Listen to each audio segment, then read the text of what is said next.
start again. Welcome. My name is Sigrid Cast. I am the creator of Global Business Networking Live Online. And this is Networking with a Difference. We are doing things differently here. 3 key differences at this networking. Firstly, networking introductions are broadcast live from the participants that come into the boardroom, into the online virtual boardroom. And it is streamed live into LinkedIn, so all of the members of LinkedIn can potentially see you, hear your introduction, and you can get to know, and they can get to know you. Secondly, our guided conversations put the spotlight on you, the networker, as the expert. Unlike others where you have presenters come in, you are the presenter. You show who you are. You explain your background, your details, anything that you would like to share on the topics that we have each time. And thirdly, all of those details do provide strategic business growth support for you because every interaction here on LinkedIn particularly contributes to your visibility, discoverability, and authority on LinkedIn's evolving platform. So in summary, the Global Business Networking Live Online is designed for you to come into the Zoom boardroom as an opportunity to expand your global connections, gain global collaborations and clients. And it looks like today our participants and networkers are not available. And so let's do something a little different for today. Let me just make sure. Here we are. Let's do it a little bit different today. I'm going to pick the topic and I'm going to share with you what made me want to be here in the first place. And before I get into that, it looks like we do have someone here networking, one of our members of the Global Business Networking Live Online. Hello, Diana. Good morning. I'm working out oh, there I am. There you are. Fantastic. Thanks for being here. The thing with networking is we go into that as a topic, I think, today because it's you and me, Diana. The commitment to networking seems to be something to really look at in more detail for me to see who wants to come and network and what their motivation is and how they can see being motivated and not being committed to coming. So let me first welcome you, Diana. Great that you could make it. I know you're very busy. So let's start the normal way. You introduce yourself, please. Okay. Diana Jacobson from Shine It Business and Shine It Agribusiness. I work with small businesses nationwide, particularly in the rural and regional areas, agriculture and other small family businesses on financial and business development and strategic planning. So troubleshooting, growing the business, managing the hurdles, all of those sorts of things to work with the family and make a difference to their overall well-being, financial and otherwise. Excellent. Thanks, Diana. And I think the whole area of expertise that you encompass from your long-standing business experience is at the foundation, the financial side of things, but it goes into the mindset as well, and of course brings all of that together with it, which is so important. And I think you are just the person this morning to chat with me and to talk about that topic that I had for today for everyone. You're just the right person for that, Diana. We are in such fast changing times with everything, business, life, just the whole global connections that we have and so on. I mean, you are very much in person at the moment and staying in touch with people. And I know that, working with the clients that you have, you're actually having more clients at times knocking on your door than you can perhaps handle. That's not to say you send anyone away. I'm not saying that at all. I'm just saying it is flowing for you while others are really looking.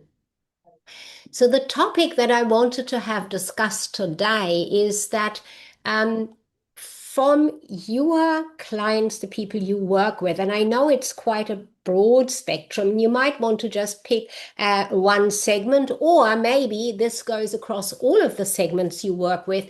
What is top of their mind?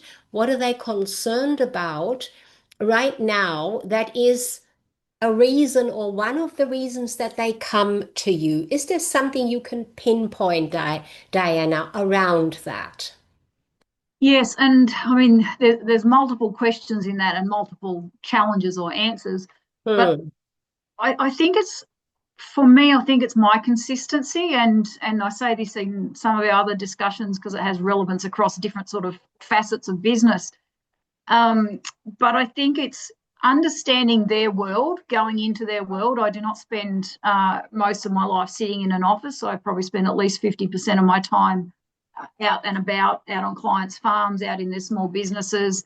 Um, Wherever they are in Australia, I try to get at least once, if not more times in my travels, to see their reality, because then I can step into their world and understand the problems or the challenges from their perspective, not saying, here's what I think you should do, or here's what the textbook says, or what, society says, or whatever it might be.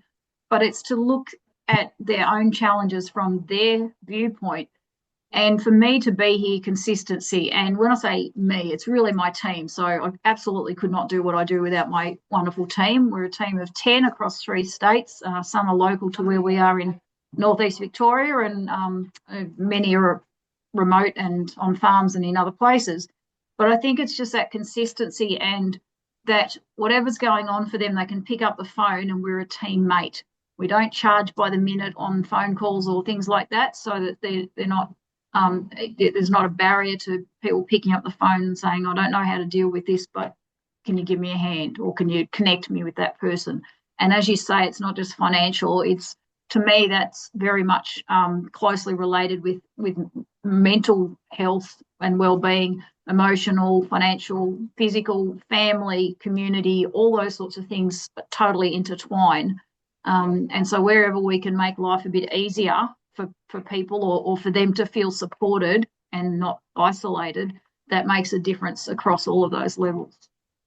So Right. So that's a really convoluted answer, but yeah, well, okay, let me bring it together into a short version, if this is correct, if I heard this correct. And I do apologize, Diana. I have been looking at what is happening here with our connection today into LinkedIn, and also whether people actually on the outside can see us. Now, I am recording this, so I can certainly put this out. Oh, we have got Carol coming in now, which is wonderful. Hello, Carol. Nice to have you in here. and not I think isolated. That some makes it across all of those levels. okay, so So that's a really convoluted answer, but somebody's got okay, let's you got it. Okay, somebody must have had the actual live see. running in the Okay, so I background. do apologise, Diana. I have been looking at Okay, what there is must be. happening Is that Diana? Is that you who's got the in, and also no, whether it's people Carol. on the You've got outside something else you are. running. Now, I I've just cut your microphone off there. So it's one of those days where we're having these surprise technical hiccups happening. Not to worry, let's just keep moving because I think the topic is really important. I'll bring you in a moment, Carol. Diana, if I heard this right, and as I said, apologies for being distracted with all these You've heard it before. It's okay.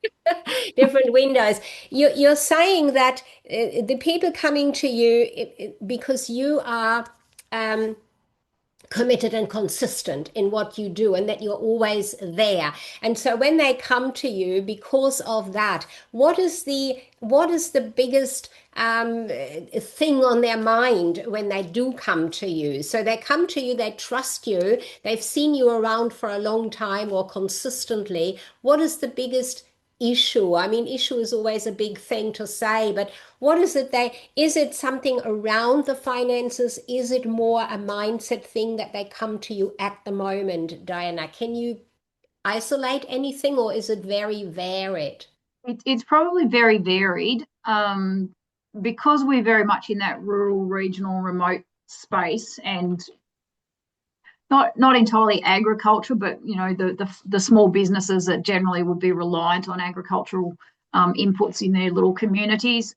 Obviously, we the last couple of years, drought's been a big deal. The very recent times that we've got fuel because I'm a farmer as well. We're all trying to get crops put in. The price of diesel, the access to fertilizer. So that's the very short term one. I can't fix that, and that's just kind of across the board.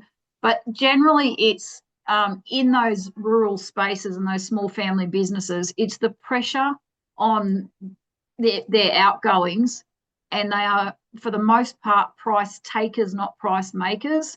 So it is the continual addition of levies and rates and fees and taxes and all sorts of other things that hit rural people, primary producers, the hardest, because there's this perception of you've got a high value of land, so we could hit you harder for all these other state and federal taxes. Mm, An arbitrary value on land does not mean you earn any more from it. It does not mean you have any more in the bank. It is just a number on a page. But the perception, I think, of governments and consumers puts the squeeze on these small family businesses, like I said, mm, growers and producers and other sorts of businesses in those areas that is barely sustainable. And yet, I'll just add a plug to that. We grow all of Australia's food and another about 30%, which is exported. But the disconnect in the understanding and the appreciation is my little soapbox part. But that converts to real terms in the squeeze of expenses because there's all these middlemen. So the prices at supermarkets and so forth for whatever is grown, produced, or manufactured is such and such. And what these people at the end of the chain get compared to what they have to pay, there's not a yeah. lot in between. So it's a real continual fine tuning. And obviously, we all are involved in primary production or live in our remote communities because we love that. But it's a tightrope to walk a lot of the time in sustaining the feasibility. Mm. It is so the bottom line as I hear it again is money. It's about the money.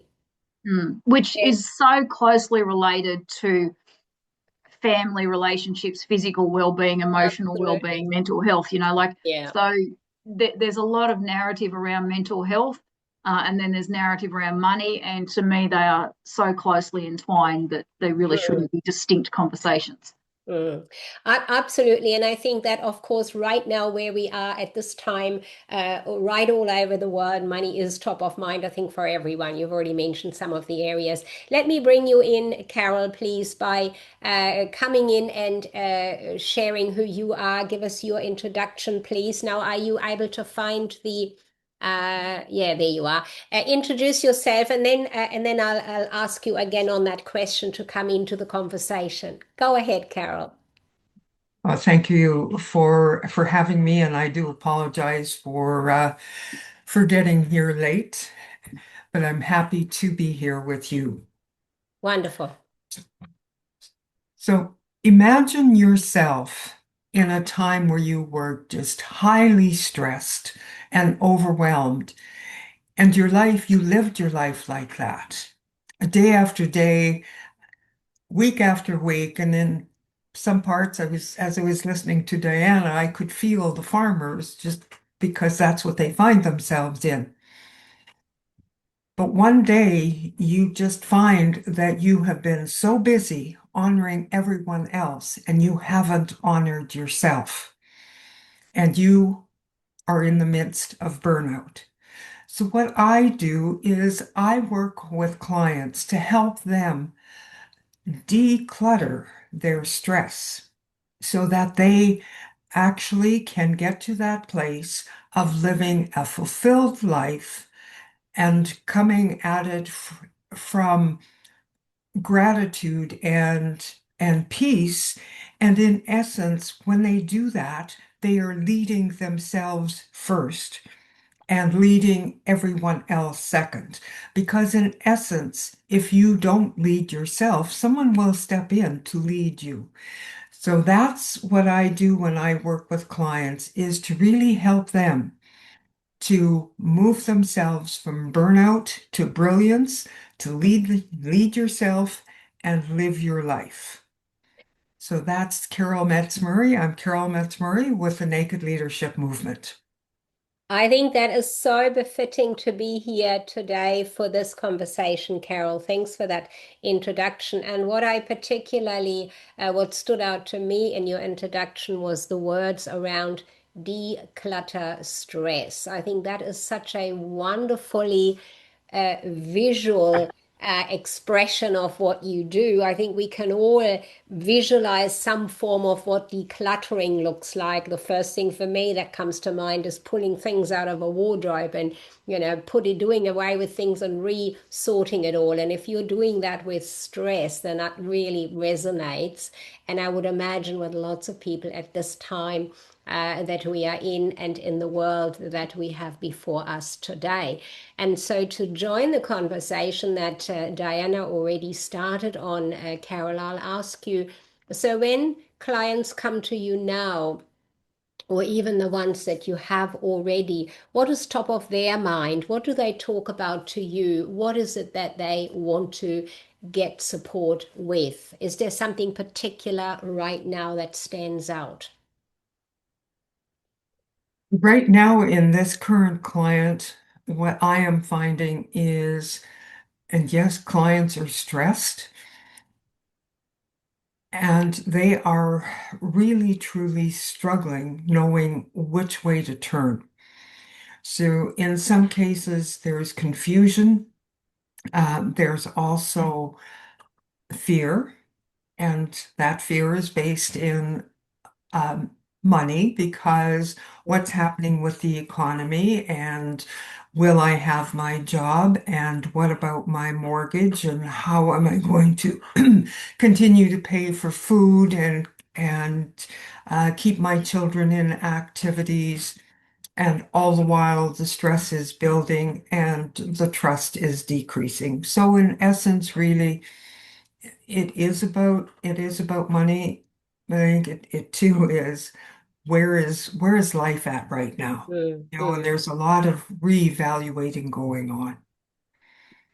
So that makes it really clear to me that it is a kind of a almost you could say universal thing that's happening. People have fear and they are confused about how to handle that, how to handle what's happening. Yes, employment, and ultimately all of that comes to money. And as Diana said, money comes back to family, to life, to everyday components that we need to all deal with. And then we need to also deal with each other, with family and with others. And when we are in business, we need to deal with clients. So it is a very unsettling time in a way that we are in.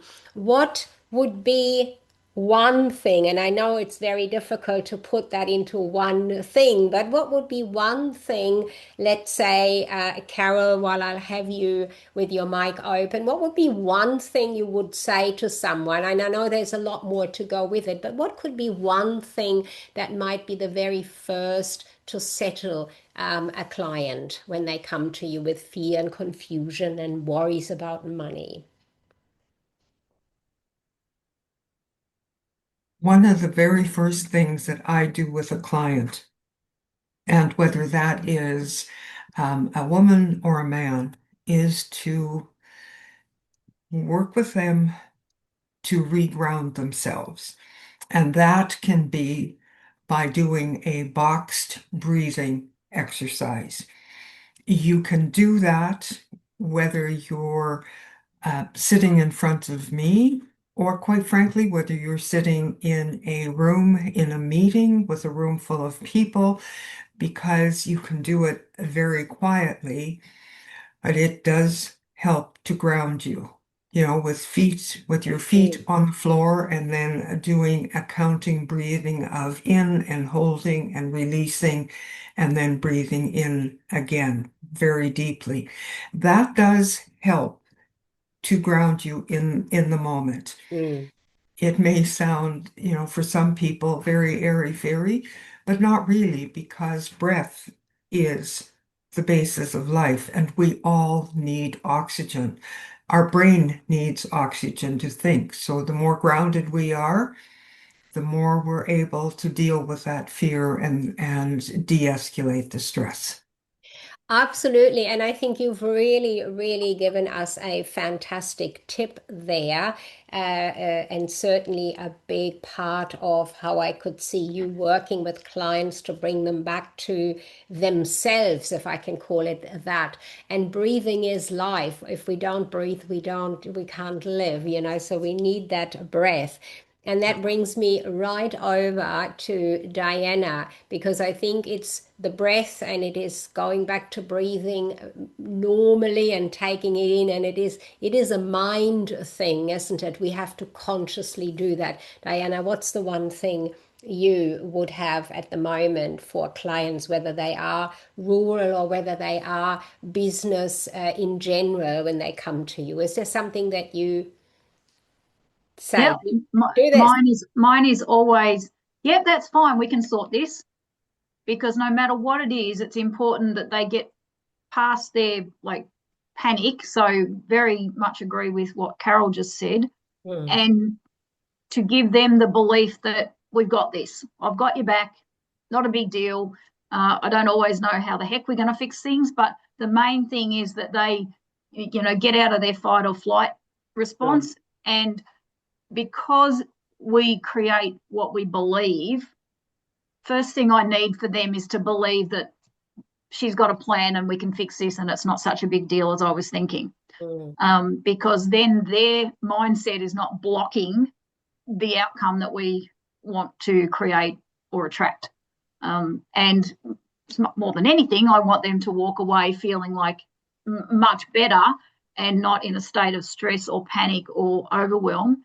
Mm. And to just see the relief in people is always my greatest reward, that they will walk away and think, well, I don't know how to fix it, but she does, so it's okay. And Mm. that's, I think, the biggest gift I can give people, and also the best thing that we can do to work then towards whatever we need to, whatever the outcome is that we wish. And I think that is just the absolute fantastic point of the networking that I have created here for me, because I find that it is amazing how people like you, Diana, and you, Carol, come together in this room, and where you can share what and how you work with clients right across the globe, because people in Diana's country and culture and the ones in Carol, you can kind of go across the globe with your expertise each, and with clients and what you're offering there and how you're working with them, and particularly how it aligns what you both offer clients at this point in time, and especially in those changeable times that we are in. I think that is really something that is satisfying to me personally with networking, when I look at the fears that are out there, the confusion that is out there, and the money worries.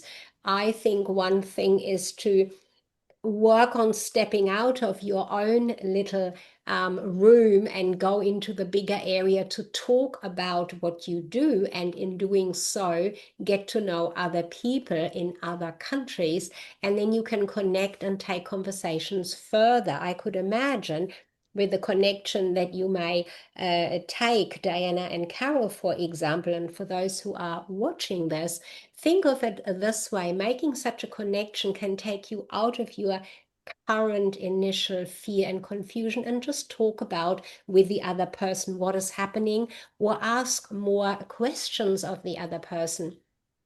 And I think to me, networking is definitely the vehicle to do that, especially in my case on the global scale. It's all very well staying in your knowing and same surroundings. That's one thing for security. But to step out of that already can give you that boost too, as Carol suggested.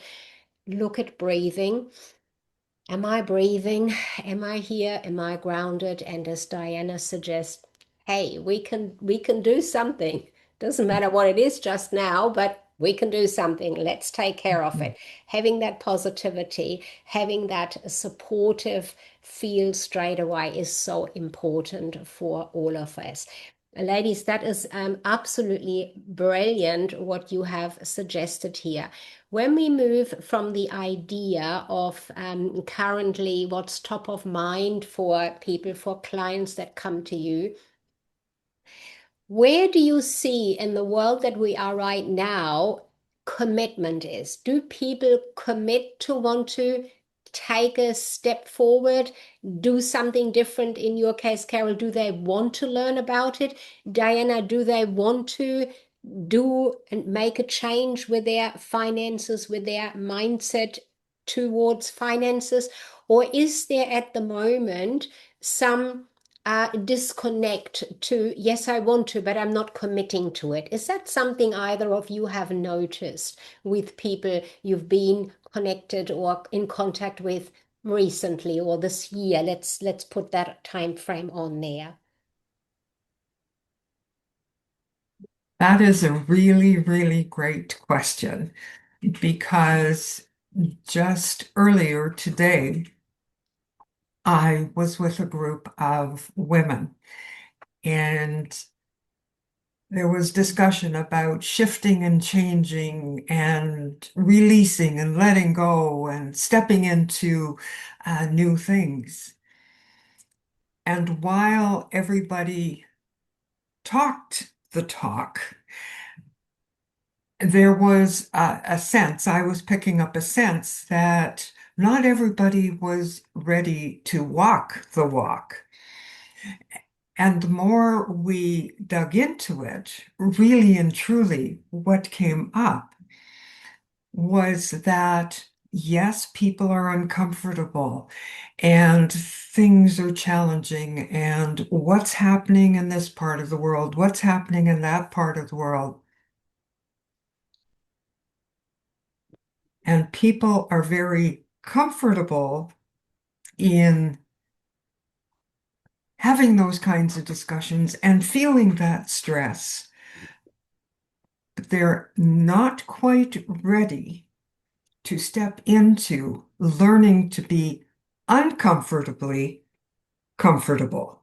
So, it's like, okay, what is the next step that I need to take? Yes, I've done breathing to de-escalate me, or as Diana has said, we've got this. I can help you. But what will it take?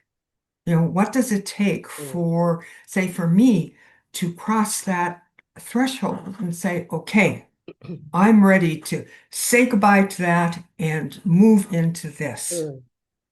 You know, I'm ready to commit. I'm ready to release that because it's not serving me. What's here?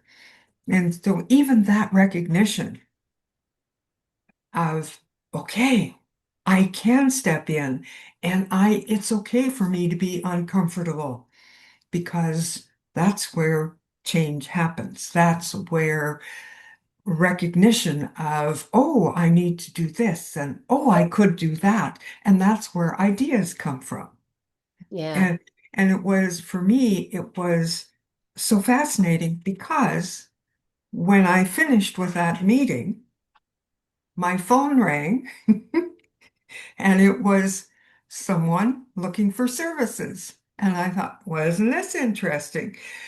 That phone call finished, and I was just in the process of putting down my phone, and there's another phone call coming in. I thought, Yeah, the universe is listening, and it's challenging me to step into being there, and whether I'm prepped for a phone call or not is step in and be uncomfortable with that person who's calling to be there for them. Mm.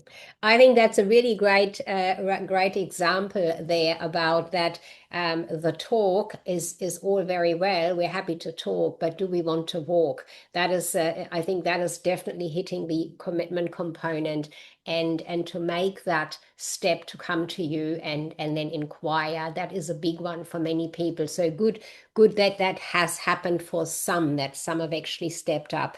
Absolutely brilliant, Diana. Hop on in here on your from your side. What do you feel? They come to you, they are uncomfortable in the situation they are in. All these things are not right. Everything's not happening the way they want to. Are they committed to make a change? Are they committed to go forward, or is there something holding them back? Look, I think generally they are, and because we deal with like mainstream accounting and tax deadlines as well as all of the strategic planning and all the Mm, optional extracurricular stuff. Um, there's a certain degree that they have to do in terms of meeting those deadlines and reporting and committing and so on with the tax system. So very occasionally I've had to say to people that I appear to be more concerned about your business or your well-being than you are. So, which means they either step up or step sideways, because generally it's a team effort. Normally, when I'm working with people, then yes, they are committed, but they don't often know where to, or often don't know where to start, and that is the the overwhelm, the uncertainty. That's the roadblock for them. So the main thing that helps people through that, in our experience and in our context, is that we work as a team. So, like I said, there's myself and our amazing team. So, depending on which part of the process people need help with, as to whether it's myself or one of my great team, guidance, the shared pathway, working through that together, because that generally helps people move forward because they just know the steps then. So, I also hand out magic wands to everyone because they get caught up in the I don't know the steps to take, and particularly in financial and legal sort of context. Um, so I'll just say to them, what do you want? What's the outcome? Don't worry about the steps. That's what we do. You just need to let me know where you want to head, or we work it out together. Because, as Carol's mentioned, any momentum moves momentum. Momentum begets and creates more momentum. So my main thing is to get people, without explaining the psychology behind it, but just take any step. you know I often do a box on a page diagram, and I'll say, write outside of the box what you don't want, because generally people know that, and write inside the box what you do want, because straight away we can see a couple of action steps that they can do easily, which then gets them out of that stuck, overwhelm, unsure space, that vibration. So just any action, I'll work out the steps, and then we work it through together. Mm. I think that's again a brilliant aligned with each other, that the two of you what you are offering, and I'm going to chip in from my perspective with networking, that I feel that that is very much aligned as well. Because what you just shared, Diana, where do you actually want to go, and what is it you're looking for? What's the outcome?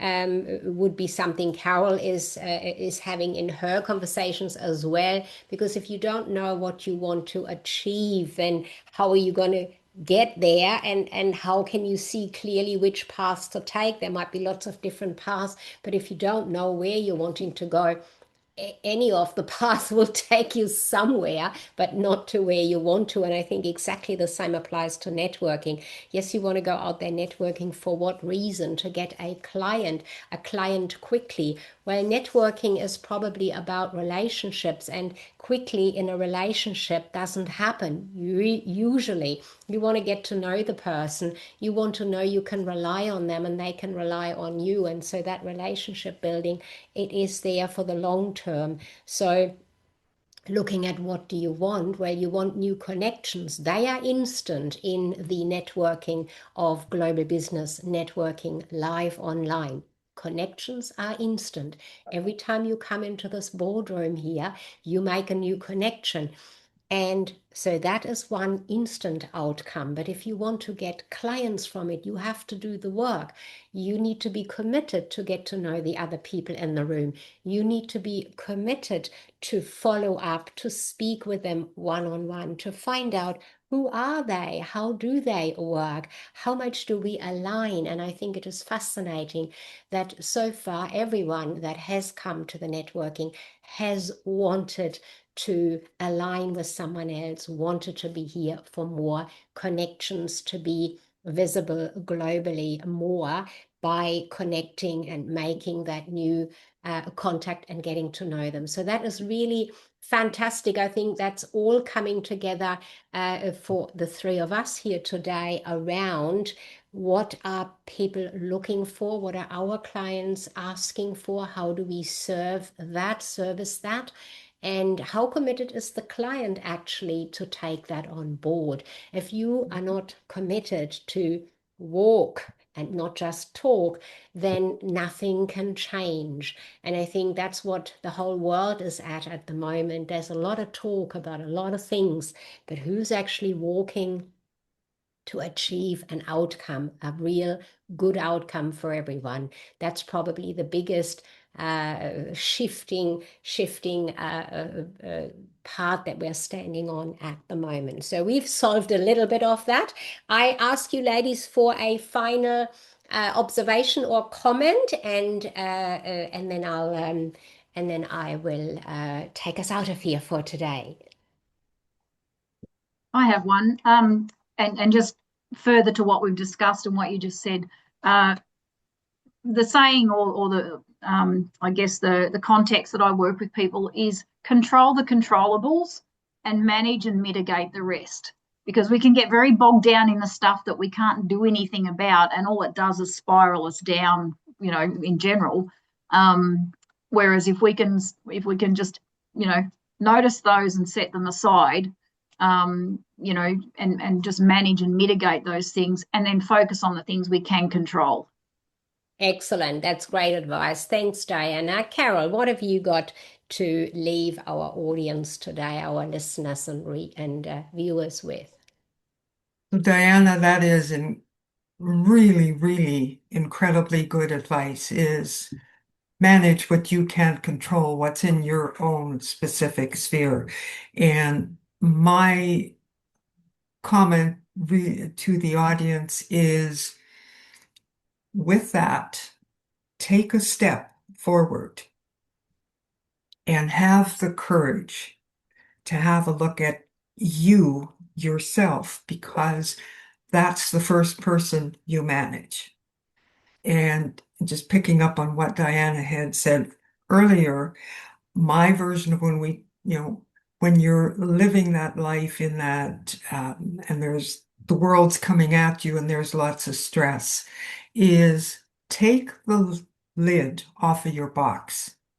Stop living a boxed life and be brave enough to step beyond it. And one of the little things I use is a box to demonstrate. So you take the lid off. That is fantastic, Carol. And I love the visual. Just like Diana had her magic wand visual, Carol has the box visual. I haven't got a visual yet. I'll have to work on that one. Thank you, Carol. I think that's excellent as well. And it, again, completely fits in and supports what Diana said, and Diana, what you are saying there. So, control what you can control, work on that one, take the lid off and make that step out there. And I will join in with the ladies on that way. Networking is a fantastic opportunity to take the lid off, step out, come in here, step into the limelight, and share your thoughts and share who you are. And with doing so, you can control the steps to come in here. As Diana said, that's a part you can control. What happens when you are here? Well, just come and experience it. Thank you, ladies, for today. It's been wonderful talking with you. And thanks for our audience and those that are watching the replay of this one. Do make sure you connect with Diana and Carol on LinkedIn, and then you can ask more questions about it. Thank you. And let's finish with that one today.